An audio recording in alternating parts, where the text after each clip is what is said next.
పూర్వం ఉజ్జయిని నగరాన్ని విక్రమార్కుడనే మహారాజు పరిపాలిస్తూ ఉండేవాడు. ఒకనాడతని ఆస్థానానికి శాంతిశీలుడనే భిక్షు ఒకడు వచ్చి విక్రమార్కుడికి పండొకటి కానుకగా ఇచ్చాడు. రాజు ఆ పండును తన చెంత ఉన్న కోతి పిల్లలకు తినటానికి ఇచ్చాడు. కోతి ఆ పండును కొరికేసరికి అందులోని మేలి రత్నం ఒకటి బయటకు వచ్చింది. అది చూసి విక్రమార్కుడు ఆశ్చర్యపడి, నా నుంచి ఏం సహాయం కావాలి అని భిక్షువుని అడిగాడు. రాజా, నేను మంత్ర సాధన చేస్తున్నాను. అది పరిపూర్ణం కావటానికి మహావీరుడి సహాయం కావాలి. ప్రపంచంలో నీకన్నా మహావీరుడెవరున్నారు? అందుకని నీ సాయం కోరి వచ్చాను అన్నాడు శాంతిశీలుడు. ఆ సహాయం ఎటువంటిది అని అడిగాడు రాజు. వచ్చే కృష్ణ చతుర్దశి నాటి రాత్రి ఈ ఊరి శ్మశానంలో గల మర్రి చెట్టు వద్దకు వస్తే నాకు కావలసిన సహాయం ఏమిటో చెప్తాను అన్నాడు భిక్షువు. రాజు సరేనని భిక్షువును పంపించి వేసి అతను కోరిన ప్రకారమే కృష్ణ చతుర్దశి రాత్రి నల్లని బట్టలు ధరించి కత్తి పట్టుకొని శ్మశానానికి వెళ్ళి అక్కడ మర్రి చెట్టు కింద ఉన్న భిక్షువును చేరాడు. రాజా, దక్షిణంగా వెళితే అక్కడ ఒకే ఒక ఇరుగుడు చెట్టు కనిపిస్తుంది. దానిపై ఉరి తీయబడిన పురుషుడి శవం కనిపిస్తుంది. నీవు పూర్తిగా మౌనం వహించి ఆ శవాన్ని చెట్టు నుంచి దించి ఇక్కడికి తీసుకురావాలి అన్నాడు భిక్షువు.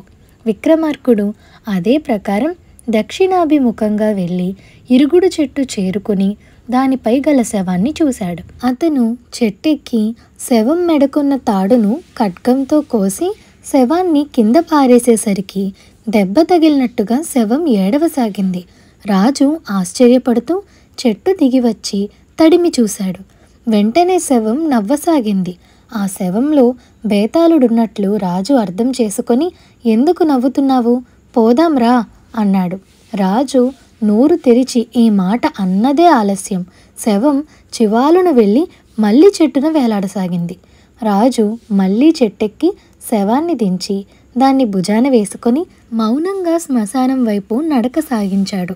అప్పుడు శవంలో ఉన్న బేతాళుడు, రాజా, పాపం, చాలా బరువు మోస్తున్నావు.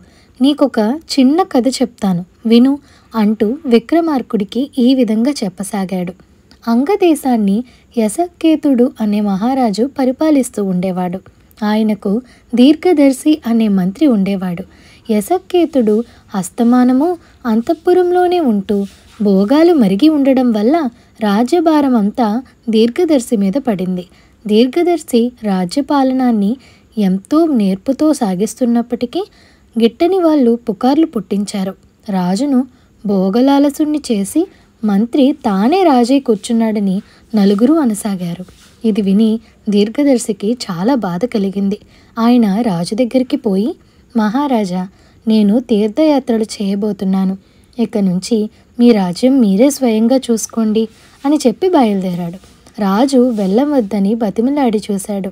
కానీ దీర్ఘదర్శి తన ప్రయాణం మానలేదు. ఆయన కొంతకాలం తిరిగి ఒక గ్రామం చేరాడు. అక్కడ ఆయనకు ఒక వర్తకుడితో స్నేహం కలిసింది. ఆ వర్తకుడికి సముద్ర వ్యాపారం ఉంది. నేను ఓడలో సరుకు వేసుకుని సముద్రం మీద సువర్ణ దీపం వెళ్తున్నాను, మీరు కూడా నాతో రావాలి అని అన్నాడా వర్తకుడు. ఎన్నడూ సముద్రయానం చేసి ఉండని దీర్ఘదర్శి అందుకు సరేనన్నాడు. సువర్ణ ద్వీపం నుంచి తిరిగి వస్తుండగా సముద్ర మధ్యంలో ఒకనాడు దీర్ఘదర్శికి సముద్ర పుటముల మీదుగా ఒక మహావృక్షం కనిపించింది. ఆ చెట్టు మీద ఒక అద్భుత లావణ్యవతి వీణ వాయిస్తూ కూర్చున్నది. ఈ దృశ్యం అంతలో మళ్ళీ మాయమైంది. ఓడ కళాసులు దీర్ఘదర్శికి కలిగిన ఆశ్చర్యం గమనించి, ఈ దృశ్యం మాకు ఈ ప్రాంతాలకు వచ్చిన ప్రతిసారి కనిపిస్తూనే ఉంది బాబుగారు అని అన్నారు. కాలక్రమాన దీర్ఘదర్శి అంగదేశానికి తిరిగి వచ్చేశాడు.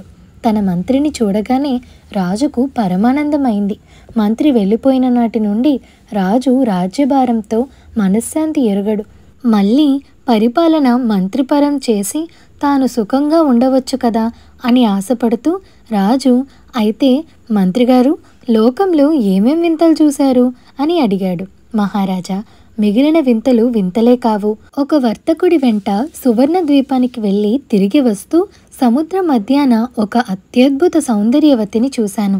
ఆమె ఎవరో దేవతా స్త్రీ తప్ప మానవ స్త్రీ కాదు. నేను చూస్తుండగానే ఆమె అదృశ్యమైంది అని దీర్ఘదర్శి చెప్పాడు. ఆ మాట వినగానే రాజుకు ఆ స్త్రీని చూడాలని ఆత్రం కలిగింది. మంత్రి ఎంత బతిమాలుతున్నా వినకుండా యశక్కేతుడు తన రాజ్యభారాన్ని మంత్రి మీద పెట్టి ఈసారి తాను యాత్రకై బయలుదేరాడు. ఆయన సముద్ర తీరం చేరిన కొద్ది రోజులకే సువర్ణ ద్వీపానికి ప్రయాణమైపోతున్న ఓడ దొరికింది. ఆ ఓడ గల వర్తకుడితో స్నేహం చేసి రాజు అందులో ఎక్కి బయలుదేరాడు. ఓడ కొంతకాలం సముద్రం మీద వెళ్ళినాక ఒకనాడు రాజుకు కూడా సముద్రం మీద ఒక మహావృక్షము, దాని మీద కూర్చుని వీణ వాయించే స్త్రీ కనిపించారు. ఆ దృశ్యం చూస్తూనే రాజు ముందు వెనక ఆలోచించక సముద్రంలోకి ఉరికాడు. సముద్రం అడుగు చేరుకునేసరికి రాజుకు ఒక మహానగరం కనిపించింది. కానీ ఆ నగరంలో ఎంతసేపు తిరిగినా ఆయనకు అక్కడ ఒక్క ప్రాణి కూడా కనిపించలేదు. అయినా రాజు పట్టుదలతో నగరమంతా తిరగసాగాడు. ఆఖరుకు ఆయనకు ఒక విశాల భవనం కనిపించింది. రాజు ఆ భవనంలో ప్రవేశించి ఒక గదిలో హంసతూలికా తల్పం మీద పడుకొని ఉన్న ఒక అపరూప సౌందర్యవతిని చూశాడు. "నువ్వెవరు? ఒంటరిగా ఇక్కడెందుకున్నావు?" అని అడిగాడు రాజు. "రాజా, నేను విద్యాధరిని. నా పేరు మృగాంగవతి. నా తండ్రికి నేనంటే ఎంతో ప్రేమ. నేను వెంట లేనిదే భోజనం కూడా చేసేవాడు కాదు. నేను ప్రతి అష్టమి నాడు, చతుర్దశి నాడు గౌరీ పూజ కోసం వెళ్ళేదాన్ని. ఒకసారి ఇలా వెళ్ళిన దాన్ని పూజలో మునిగిపోయి రాత్రి దాకా రాలేదు. నా తండ్రి నన్ను చూడగానే మండిపడి నన్ను ఈ శూన్య నగరంలో ఉండిపోమ్మని శపించాడు" అన్నదా స్త్రీ. "జరిగిన దానికి చింతించకు. నేను నిన్ను పెళ్లాడక బతకలేను. మనిద్దరము ఇక్కడే ఉండిపోదాం" అన్నాడు రాజు. "నిన్ను పెళ్లాడటానికి నాకు అభ్యంతరం ఏమీ లేదు. కానీ ఒక్క విషయం తెలుసుకో. నా తండ్రి కోపావేశంలో నన్ను శపించాడే గాని నేను బతిమాలగా శాప విమోచన మార్గం కూడా తెలిపాడు. అదేమిటంటే నన్నెవరైనా పెళ్లాడిన వారం రోజులకు నాకు శాప విముక్తి కలుగుతుంది. నేను మా విద్యాధర లోకానికి వెళ్ళి నా తండ్రిని చేరుకుంటాను. నాకెవరైనా శాప విముక్తి కలిగిస్తారేమోననే ఆశతోనే నేను సముద్రయానం చేసేవారికి కనిపిస్తూ వచ్చాను.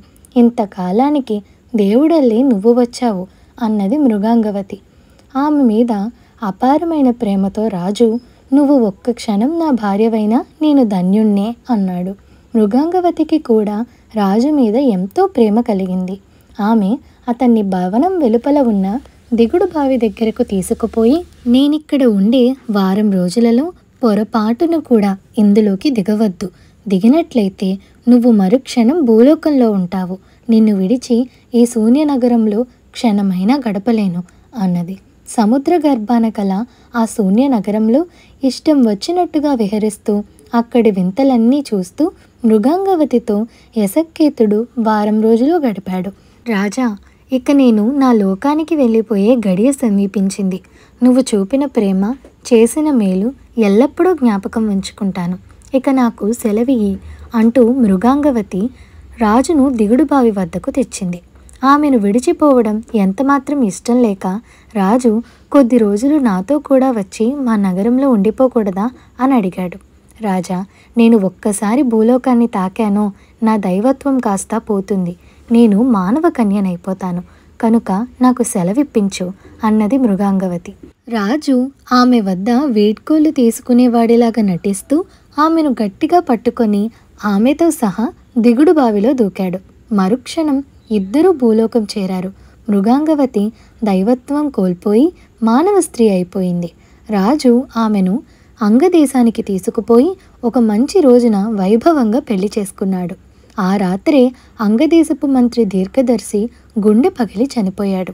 ఈ కథ చెప్పి బేతాళుడు, "రాజా, దీర్ఘదర్శి ఎందుకు చనిపోయాడు? వెళ్ళిపోయాడనుకున్న రాజు తిరిగి వచ్చి తన ఏలుబడికి విఘ్నం కలిగించాడనా? తాను చూసి కూడా పెళ్లాడలేని అందగత్తెను రాజు పెళ్లాడి మరీ తెచ్చుకున్నాడనా? ఈ ప్రశ్నకు సమాధానం తెలిసి చెప్పకపోయావో నీ తల 1000 ముక్కలైపోతుంది" అని అన్నాడు. దీర్ఘదర్శి చావుకు నువ్వు చెప్పినదేదీ కారణం కాదు. మామూలు భోగాలలో మునిగి ఉంటేనే రాజ్యభారం తన మీద వేసి తనను అపనిందలకు గురి చేసే యశక్కేతుడు ఈ దేవతా స్త్రీ దొరికితే తిరిగి రాజ్యభారం వహిస్తాడా? తాను యావజ్జీవం అపనిందల పాలు కాక తప్పదనే విచారంతోనే దీర్ఘదర్శి గుండె పగిలి చనిపోయాడు అని విక్రమార్కుడు సమాధానం చెప్పాడు. రాజుకు మౌనభంగం కలగగానే బేతాళుడు శవంతో సహా మాయమై చెట్టెక్కాడు. ఇదండి ఇవాల్టి కథ. ఈ కథ మీకు ఎలా అనిపించిందో మాకు కామెంట్ సెక్షన్లో చెప్పండి. అలాగే ఇలాంటి మరిన్ని వీడియోల కోసం like, share, subscribe to Priya stories Telugu. Thank you for watching.